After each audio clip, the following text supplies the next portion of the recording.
মানে এই এই মুহূর্তের ফিলিংস কিছুতেই বলে বোঝানো যাবে না। প্রথমে হচ্ছে বৃষ্টি ছিল শুধু, তারপর শিলাবৃষ্টি, আমরা এখানেই বসেছিলাম।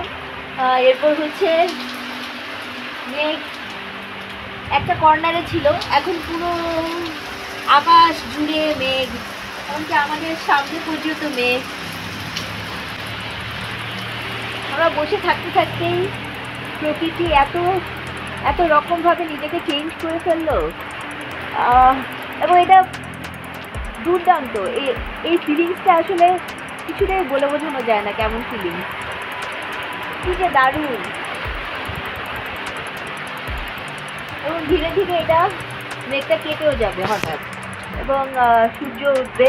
যদিও এখন সানসেটের সময় অতটা হয়তো পরিষ্কার হবে না এখন আর, তারপরেও মানে এটা দারুণ একটা ফিলিংস। কি বলো মিতুল আহমেদ? আমরা তো আসছিলাম সূর্যাস্ত দেখতে।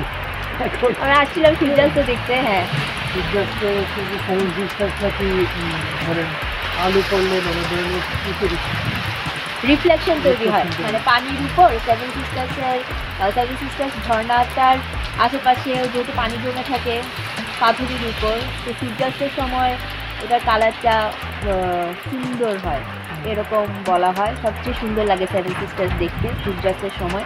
এ কারণে আমরা এসেছিলাম সেভেন সিস্টার্সকে সূর্যাস্তের সময় আরেকবার দেখতে, কারণ আমরা একেবারে ভোরে দেখেছি একবার।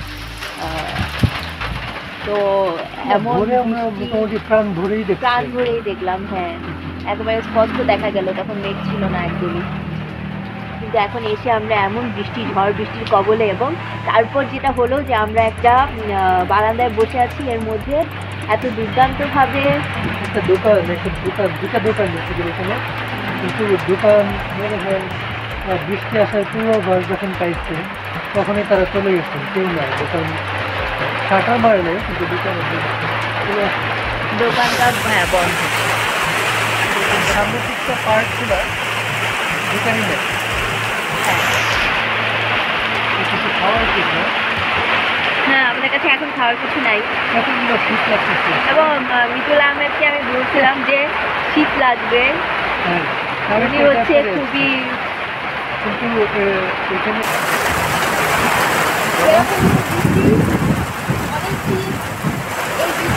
অনেক শীতও আছে যেরকম দিবে। শীত আছে মানে যেরকম দিকে সবসময়ই শীত থাকে, আর বৃষ্টিতে তো আরও বেশি শীত লাগে। এই মুহূর্তে ঢাকায় প্রচণ্ড গরম, ও আমরা অনেক শীতে আসছি, অনেক বৃষ্টি।